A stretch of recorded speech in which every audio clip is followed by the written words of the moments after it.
అందరి తల్లి లాంటి తెలంగాణ తల్లిని మీరు అగౌరవపరిచిన తర్వాత తప్పకుండా ఈ మాట బాధతోనే చెప్తా ఉన్నాం. రాజీవ్ గాంధీ గారు మరి తెలంగాణకు ఆయనకు సంబంధం ఏందో నాకే తెలియదు. రాహుల్ గాంధీ దగ్గర మార్కులు కొట్టేయాలంటే మీ గాంధీ భవన్లో పెట్టుకో, లేదా జూబ్లీహిల్స్లో నీ ఇంట్లో పెట్టుకో, ఎవరు వద్దంటలేదు. కానీ ఇవాళ తెలంగాణ సెక్రటేరియట్ ముందు రాజీవ్ గాంధీ విగ్రహాన్ని పెట్టి ఏ కాంగ్రెస్ పార్టీ అయితే వందలాది మంది పిల్లల ప్రాణాలు తీసిందో ఆ కాంగ్రెస్ పార్టీ మళ్ళొక్కసారి క్రూర పరిహాసం ఆడే విధంగా తెలంగాణ అస్తిత్వాన్ని, తెలంగాణ ఆత్మగౌరవాన్ని దెబ్బతీసే విధంగా వ్యవహారం చేస్తా ఉన్నారు.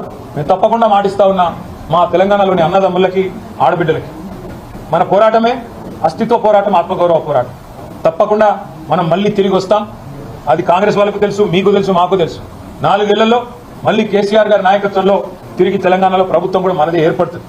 ఏర్పడ్డ తర్వాత వెంటనే తప్పకుండా రాజీవ్ గాంధీ గారి విగ్రహాన్ని అక్కడి నుంచి సకల మర్యాదలతో తొలగిస్తాం.